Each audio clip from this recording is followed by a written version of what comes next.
I'm 5 shades tanner. I had a fantastic experience at OUTSIDELANDS, which was held at Golden Gate Park, and I am here to spill all of the deets. I'm here to tell you what I actually did, who I actually saw, what I actually ate, and what I wish I knew ahead of time. If you haven't checked out my OUTSIDELANDS guide, I created one before my trip, and now it is after the trip, and I'm ready to tell you everything that I saw. I have more photos on my Instagram, so be sure to check it out. It is Tiffihearts, Tiffi hearts. Click on my OUTSIDELANDS link on my profile and it will take you to all the photos that I took during my time there. And why not hit the follow button while you're at it?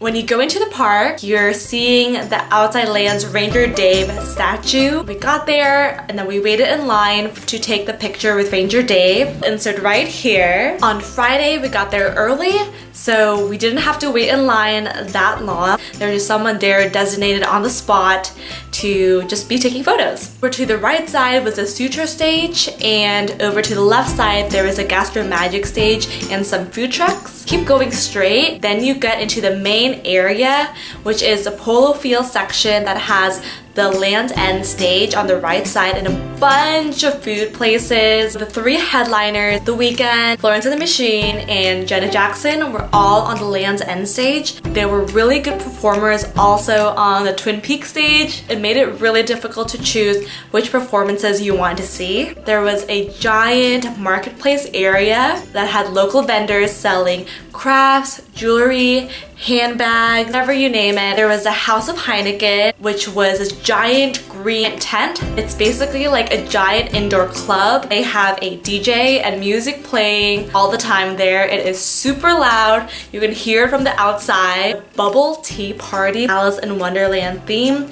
I guess I can see like the bubble tea party was like a Mad Hatter party. They had a hat exhibit. It had people dressed in lavish costumes, some boba vendors, and Kara's cupcakes. In hindsight, I definitely should have gotten a Kara's cupcakes. Winelands and Beerlands was phenomenal. Huge place, a lot of vendors to choose from. Cheeselands is very small. They basically just have a little booth that has an assortment of cheese platters and you can choose which cheese platter you want. So let's get into who I actually saw.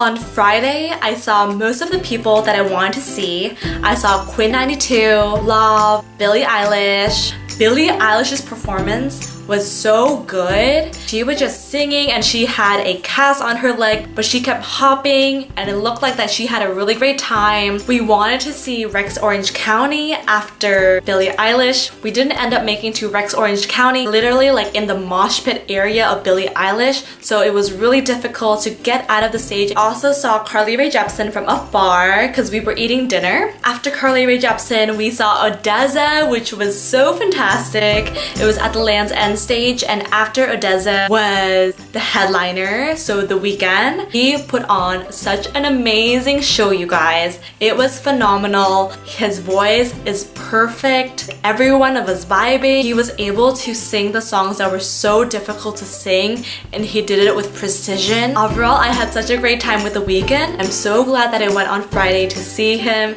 I feel like Friday was actually the day where I wanted to see the most people, and that day was entirely chaotic. On Saturday, we saw Jessie Reyez from afar. We saw Daniel Caesar. So many people, it was entirely packed. Played such amazing songs, a bunch of slow, soothing songs that you can sway to the beat of it. It was good. After Daniel Caesar, we went all the way to the other side to see CHVRCHES. I love their songs and it was so fantastic to see them live. We saw Illennium and oh my gosh, Illennium was so packed. People were just shoving, their elbows were in the way. It was chaotic. It was unlike any other place that I've ever been to. We didn't want to get into the bulk of the crowd area. He put on a really good show. So when you do like the Jersey Shore pump and everyone was going, pump, See everyone in unison and in sync. It's just crazy to see that happen from like afar. After Illennium, we went back to see Florence the Machine, but we were just seated on the really high hill. Saturday in the morning and in the afternoon was really hot, but at night when the sun went down, it was freezing. Moving on to Sunday, we didn't end up seeing Kaylee Morgue. We ended up going to Durand Jones and the Indications. They were phenomenal. We went to see Kelela and she was so great, guys. She wore like this metallic outfit. She really stood out from everyone. Her music was just so peaceful and relaxing. All Sunday was just a far more relaxing day as compared to Friday and Saturday. Like I mentioned in my past video, I really wanted to see Borns and Gryffin, but they were on the same time on opposite sides of Golden Gate Park. I ended up seeing Gryffin. He was phenomenal. Oh my gosh, you guys. Oh my gosh, you guys. It was so good.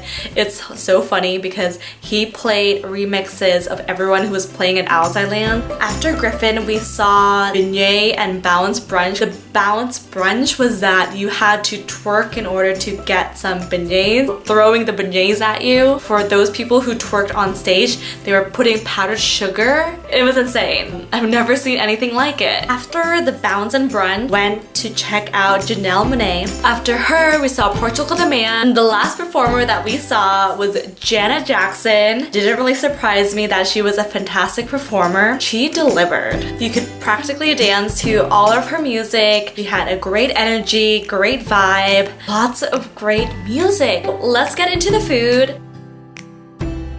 These are basically all of the favorite foods that I've tried at the festival. My first favorite food was the avocado fries from Nombe. It was breaded really well. We got the pasta bolognese from Trestle. It was a little bit standard. Chicken skewers from Sataysfeld was phenomenal. That stuff is addicting. Me and my friend ended up getting the frosé and it was really, really good. Light and refreshing. They serve the frosé in these little cute plastic cups. They're the cutest thing ever. They're very lightweight to bring around. If I go there next year, I will definitely get it again. I also was a big fan of Winelands. They had a lot of vendors. I got a rosé from one of the vendors. I can't remember the name of it. On Sunday, it was freezing. Everyone lined up to get ramen. Ramen on a cold day is absolutely the best. I love carbs. I love carbs.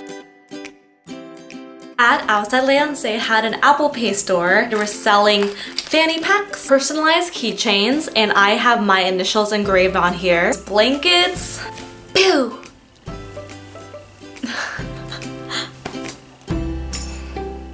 They were selling all of this for $1, so I ended up buying it all. There was a stainless steel wine tumbler that I really wanted to get, but it turns out that they sold out. I ended up getting the Beerlands one. It is so cute. It has the Outside Lands logo and Ranger Dave on the back of it. This is what I ended up wearing to the music festival. On day one, I wore a long sleeve crop top and it was the softest thing ever. I wore high-waisted jeans and this is what it looks like. For day two, decided to go a little bit more casual. First wore a bralette, wore a tank top or a chambray shirt. Pretty hot that day. I just used a chambray shirt as a jacket. For day three, I decided to wear an off-the-shoulder top. It looked really cute, but when I got there, it was really cold. I ended up wearing my long sweater. I wore leggings. Now moving on to what I wish I knew before Outside Lands. My first pro tip, you are going to be extremely exhausted after each day. Be sure to drink a lot of water and get lots of sleep. Pro tip number 2, do not, absolutely do not wear your nice shoes for this festival. It is going to be dusty and a little bit dirty. There is trash almost everywhere. You want to wear your tennis shoes, not the time to wear your stilettos, girl. Like, do not do that. Pro tip number 3, choose a day to get to the festival early so you can take your photos. You can go to the places that you want to try out. You can try out all these places out before everyone does it. By doing this, you can avoid the crowd of people. If I could rate my Outside Lands experience, I think I would give it a 9 out of 10. So really good. -1 point for porta potties. I'm just not a big fan of it. So yeah, yeah, that is a wrap. Thank you guys so much for watching. Please give this video a big thumbs up and hit the subscribe button down below. And I'll see you next time. Bye!